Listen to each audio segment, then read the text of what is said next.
One of the best things that I ever did is to start spending my mornings with scripture. I really had a rough time a few years ago. A lot of it was up in here. A lot of it that I was going through was kind of self induced mentally. It wasn't as bad as I had made it out to be, but it felt real. It felt so intense. I laid on the carpet and I just cried and I prayed and I said, Lord, please help me. I feel like he shared with me that I wasn't tithing time. It was really important to not just tithe money, but you need to tithe your time. I need to start spending more time in scripture.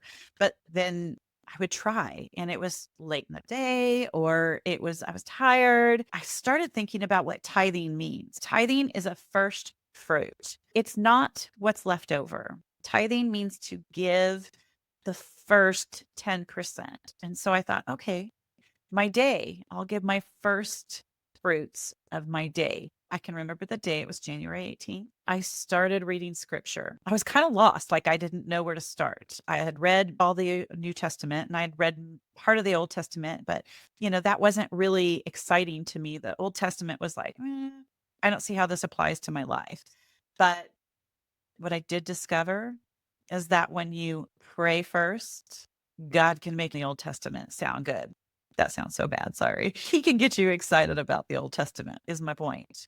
So I had kind of just determined that I'm going to start first fruiting my day, my time. And I kind of did the math on that. That's an hour and 45 minutes approximately that I'm going to get up and read scripture. It's really important that you don't feel like you need to jump up and start reading at 4 o'clock in the morning for 2 hours. That's not what I'm saying. Anything is better than nothing. Start in small steps. I like 15 minutes. The rule of 15 minutes is a great rule. Give it 15 minutes. It can be praying and thinking and singing and worshiping and walking while you sing songs in your head or you pray for others or yourself, thinking about all the things that God's done for you. Those are really important ways to worship God. It doesn't have to be just pouring into scripture, but at the time, that's what I needed. I had remembered that I had actually done it in the past where I would read one proverb a day. There's one for each day of the month. So starting wherever you are, it's a great thing to start with because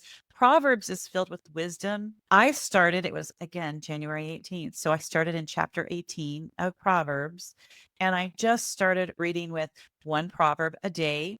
And then I started reading a little bit in Matthew. I realized that the tool that I was using, have you ever tried to screw up a screw in with a butter knife?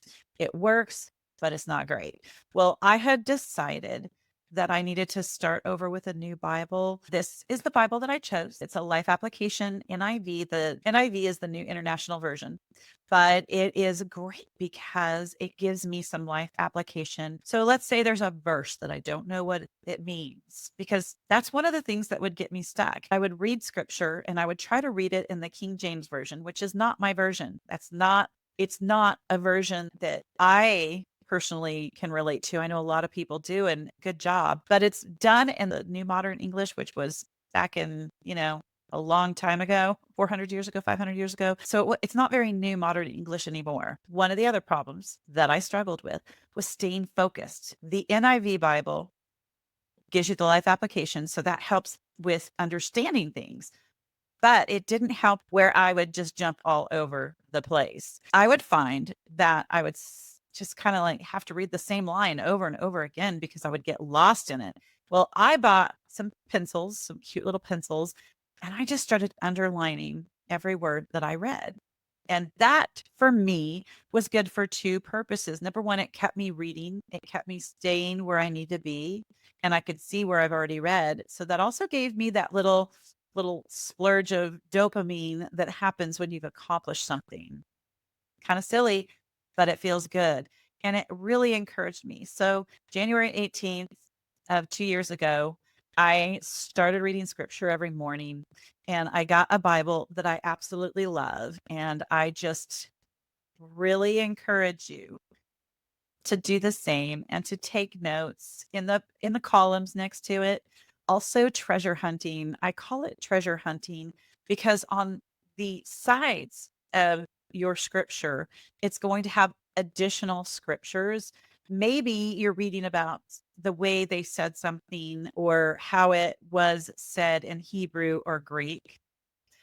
Maybe you're just kind of digging for more information, but I love that. This is not a race. It's not going anywhere. You'll probably end up doing it more than once, but it's not a race and don't treat it like that. It is so much nourishment if you really take the time and dig into scripture. I promise you, it will change your life. Scott's honor. It will change your life. It changed mine. The other thing that I feel was really important, besides number one, having the right tool, which was what I did as I got a good Bible. Number two, the right time. The first part of my day is surprisingly the best part of my day. And I actually get up earlier now. I have always been somebody who treasures those last moments of sleep. And now I don't set an alarm at all. I've become a morning person. And I believe it's because I wake up in excitement to spend time with the Lord. It's so rewarding. Anything that you do that you get positive results from, you're going to want to do it again and again and again.